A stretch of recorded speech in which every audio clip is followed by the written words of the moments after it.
Hi guys. So today we're not really going over helmets per se. We're going over a mindset, and I just want to take you a little bit into my mind and how I'm trying to approach and think about things as I move further into tactical and the preparedness space, making sure that I am thinking about how my family will live in the future. Basically trying to do my job as a man and a father and a husband and make sure that my loved ones are taken care of. So obviously that doesn't touch on all of the different aspects that are necessary to think about. Right now we're just going to think about the tactical space. So these are three of the lids that I curate, take care of. This is one of my partner's lid. This is an extra lid right here. So when I upgrade my own or I upgrade my buddies, the stuff that comes off of these goes to this one. So this, as you can see, does not have very much on it, and it's got some cheap ZOHAN hearing protection, but as you've heard me say in other videos, these are very good. They actually sound pretty much like Howard lights, and actually if you open the cups up and look at the boards and all that, they look very similar, if not almost identical. So my guess is it's just another Chinese clone in a different shell. And if you go on Alibaba, you can see all of the popular shells that you're used to seeing without the markings on it. So everything that you swear by out here, we're just the middleman, and we're reselling a product that comes from overseas most of the time. Anyway, moving forward, so this is like a backup bump. These are all bumps right now, and as I said, we outfit this one with stuff that works. If we had to toss this to another person and we wanted to be able to hear and talk to them and make sure that they could hear and talk to us, make sure that we could identify them. Even though I don't recommend the Health Star anymore, it still works, and it's something that will help us identify friendlies. This helmet does have a umbrella light. It's just a cheap IR light, but it will work. It'll throw IR energy on the ceiling. So we went ahead and threw that on here. It does have a battery pouch for night vision, so it can run nods when we get those. Going for every lid here, and it does have comms. I just added comms capability into the ZOHANs here. So yeah, it's got comms, down lead, ready for a PTT. And that's another thing. Don't worry about if your PTT is wired for civilian or military. I forget the channel. I will find it and I will put it below. These are real military guys. They take a $13 push to talk and they just go in and rewire it. They change 2 wires. Even if you're not good at soldering, you should be able to handle this type of soldering job. You flip them and it works just as well. They don't even waterproof it, and they're saying it can handle sand and a little bit of rain pretty well. But waterproofing is it's pretty simple. It's not too difficult. You get either high heat hot glue or the right resin and pot it. You cover all of the components with something that is not going to short out your electronics, and it's waterproof. People in the RC world do this all the time. How do you think RC boats function? So you can bring your stuff up to almost military spec as far as waterproofing goes. And that's another thought, is I am trying to use things that I can confirm or I have heard military folks are using. Sometimes they will use the cheaper option. I have heard that they are using in battle right now the FMA AMP, which is the cheaper clone of the OpsCore amp. They're even saying that the OpsCore amp arms haven't been breaking like the $100 actual amp arms are breaking. The next thing that I've been keeping in mind and been trying to change out certain equipment is most of the stuff that takes batteries. So not everything on some of these helmets takes the same battery. Like on my lid, I used to use this little task light, which works great. It's got IR and two different white lights. This is a good light. However, I am going to be switching the lids that I work on and keep ready to go. I'm going to be switching them to this one. Here's why. One, starts off in red. As most of you know, red preserves your night vision for your naked eye, and it also doesn't draw as much attention across the field. And I believe if you hold this one, it turns on to IR mode. The reason I will be switching to this one, even though it's bigger and takes up more space on the arc rail, we're going to try some different attachments so that we can free up more of this space up here. But the reason I'm going with this one for now is because of the battery it takes. It takes the same battery that the helmet strobe takes, which is the 123A battery. I have a bunch of 123A batteries, and I also have, I forget what the longer one is called. I have those in the rechargeable version. And I can recharge those on something like this, or I can charge both the long and the short on something like this, so that I can take care of all my guys' batteries and make sure that everything's ready to go.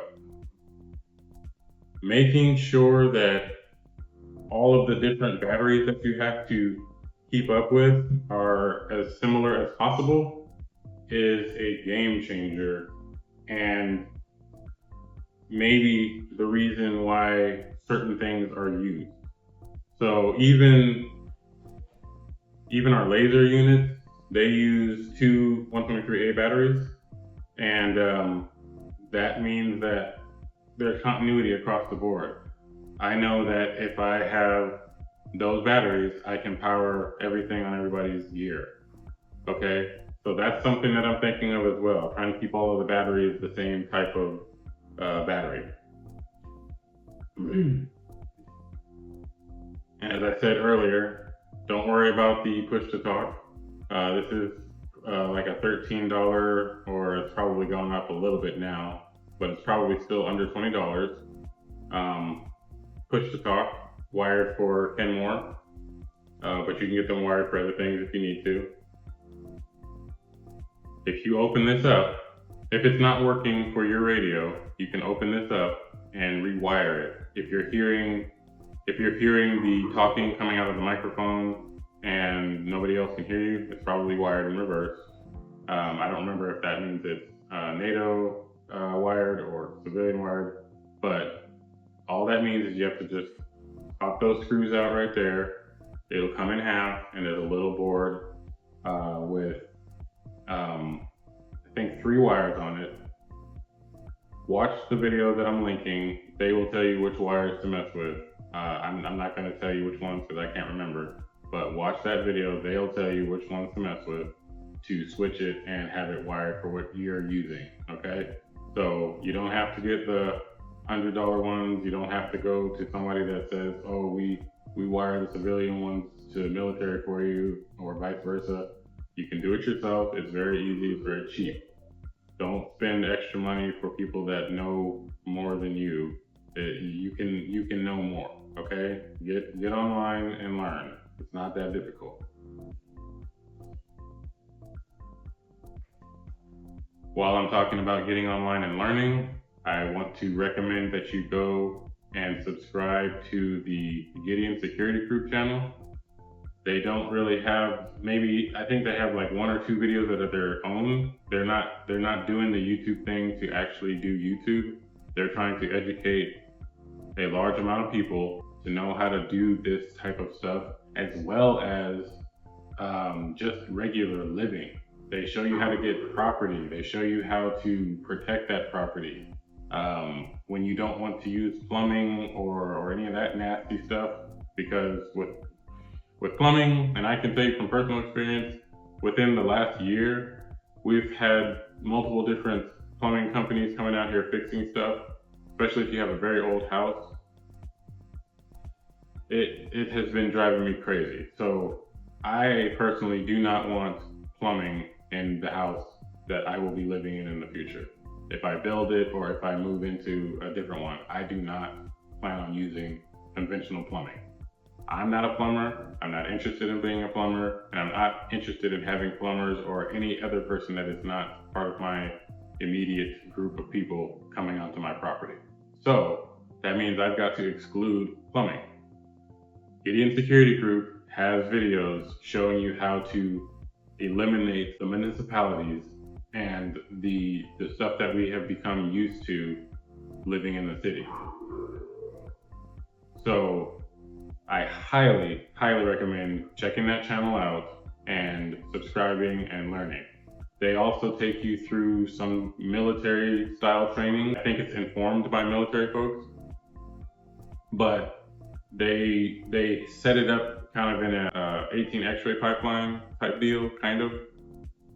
And so you can go from Alpha, Bravo, Charlie, all the way down to, I believe, Zulu is in there. So I've been spending my time mostly in the Bravo and Echo. That's why I'm taking care of my team's batteries.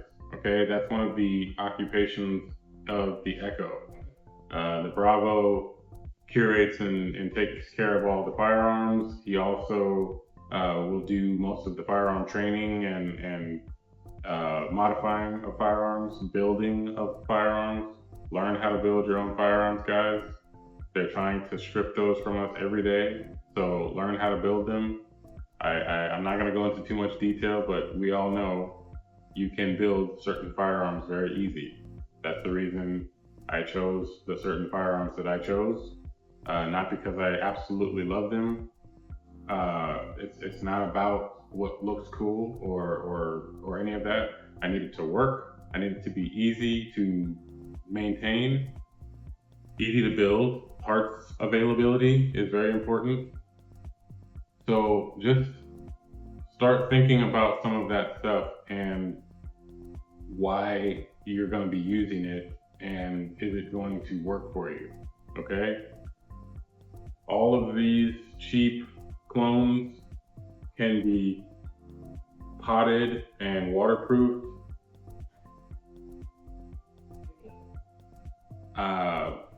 Certain stuff you still have to spend quite a pretty penny on. Like I'm currently recommending the High Ready Systems 3-eyed Ravens. I would say skip straight past just the 31s. It's just digital night vision. The 3-eyed Ravens have the thermal overlay, which you can see across the board militaries are doing. Now they have to do like a clip-on or add-on thing over their analog night vision, but High Ready Systems has it built in. So you can look at it in your left eye, your right eye, or whatever, and it overlays the image for you. Not to mention, you can, with I think another little unit, record everything that your nods are seeing. All stuff that is a little bit more difficult for analog technology to do. So I'm not saying that analog technology is still not the standard. However, digital has come up it does not have bad latency anymore, and they are performing very, very near. I've done videos in the past. They're performing very near $2,000 single optics. Okay, the high rated system's 3-eyed Raven is about 1,800, I think, last time I checked. But that's for dual night vision. You're spending $2,000 for a single, I think, Gen 3 tube. Do the math on that. I think you're going to be doing a lot better being able to see in the dark and see warm bodies. So yeah, that's my 2 cents on that. I just want you guys to start thinking about the equipment. I also do not recommend that you, at least in the preparedness space, use razors. Do not use Walker's razors. The hearing enhancement is not stereo, meaning you do not have a 360 or natural hearing view of things that are happening around you. All it does is amplify quiet noises and dampen loud noises. So they are great for the shooting range. I do not recommend that you attach them to your preparedness helmet, okay? If you have to use those in a battle space, somebody that has better hearing protection is gonna have the upper hand. You have a 50-50 chance of guessing where you heard a sound, as opposed to something like even these cheap ZOHANs or Howard Lights or the FMA AMP. Those ones have a stereo sound picture, and you'll be able to close your eyes. And this is what I recommend you do with any hearing protection that you want to use for preparedness. Put them on, blindfold yourself, and have one of your buddies walk around you, or snap, or whatever, and you spin and you point to where you're hearing the sound. Okay, that's what we do with everything that we're putting on our ears for preparedness style stuff. If it cannot pass that test, do not trust your life with it. Period. Okay. Also, the ears that are on these are not waterproof, but as I said, you can go in and pop them. In some cases, you might even already find hot glue on them inside, but that does not completely waterproof them. The speakers aren't waterproof. So do your due diligence and make your stuff work. You can find waterproof speakers or make waterproof speakers. That's what I intend to do for my guys. I'll be taking the speakers out and replacing them with waterproof speakers that I'll probably have to make myself. I know what I'm doing because I've worked in the hearing space for a while. I used to own my own company that made hearing devices, in-ear monitors for musicians. We did that for over 10 years. So when we say we know what sound is supposed to be sounding like, we know what we're talking about there. We have been using the soldering knowledge from that, the wiring knowledge from that, the boards and all of that kind of stuff. We've been using that knowledge to transfer it to this type of space. So that's all I really have today, guys. Thank you for supporting the channel. Please keep subscribing, sharing these videos, and let me know what you guys are doing with your helmets. What kind of hearing protection do you use? Have you guys ever heard of the High Ready Systems night vision? Let me know what your thoughts are. Let's have some conversation down in the comments below. All right, thanks for watching. I'll see you guys next time.